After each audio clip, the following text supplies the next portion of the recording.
В рамках акции «Одна страна, одна книга» библиотека села Курма предлагает вашему вниманию видеосюжет Бердыбек Сокпакбаев, классик детской литературы. Бердыбек Сокпакбаев родился в 1924 году в одном из горных аулов Нарынкольского района Алматинской области.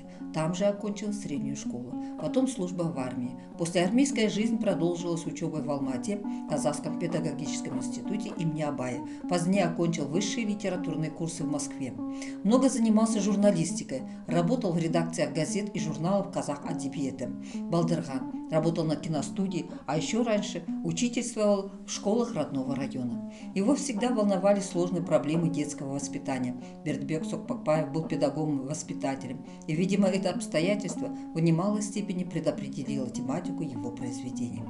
В Союзе писателей Казахстана работал консультантом по детской литературе. Бердыбек Сокпакбаев прежде всего детский писатель. Детство и юность – это стержень всех его книг. Произведения Сокпакбаева во многом автобиографичны, а детство у писателя отнюдь не из легких. Бердыбек Сокпакбаев начинал свою творческую деятельность как поэт. В 1950 году вышел первый сборник его стихов «Родник». Вскоре Бердыбек Сокпакбаев дебютировал и в прозе, не менее ярко, чем в поэзии. Его бесхитростные по сюжету, но глубокие по объемному изображению жизни и быта казахского аула повести «16-летний чемпион», «Дорога счастья», «Повесть о себе» сразу получили признание не только подростков, но и широких кругов взрослых казахских читателей. И неудивительно, ведь книги писателя населяют добрые, мудрые, озорные и смышленые герои, не полюбить которых, не сопереживать их бедам, не радоваться их удачам просто невозможно. Самую большую известность Сокпакбаеву принесла повесть «Меня зовут Кожа». Она вышла в издательстве «Детская литература», а затем уже с русского языка была переведена на многие языки и издана за рубежом – во Франции, Польше, Чехословакии и Болгарии. По этой повести на киностудии «Казахфильм» был снят художественный фильм, который получил специальный приз на международном фестивале детских и юношеских фильмов в Каннах в 1967 году.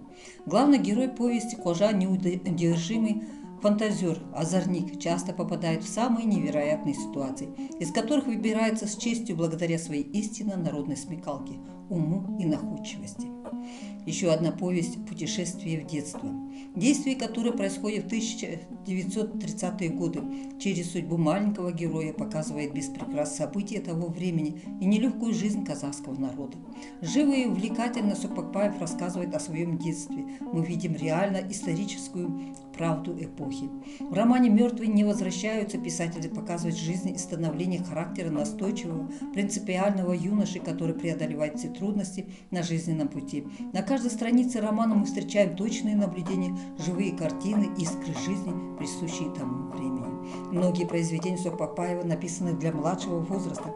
Каждый период человека полон своих неподдельных радостей.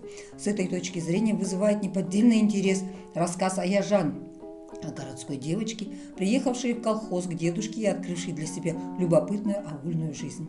Во всех произведениях Сокпакбаева чувствуется, что истоки его творчества берут свое начало из народной жизни. Писатель искусно рисует портреты своих героев, каждый из которых говорит присущим только ему колоритным языком. Раскрытие внутренних переживаний и раздумий героя становится основным художественным приемом писателя. Во всех произведениях Бердыбека Сокпакбаева зримо выступает своя манера письма. Еще при жизни Бердыбека Сокпакбаева называли классиком казахской детской литературы. Его книги никогда не залеживались на полках библиотек и на прилавках магазинов. Спасибо за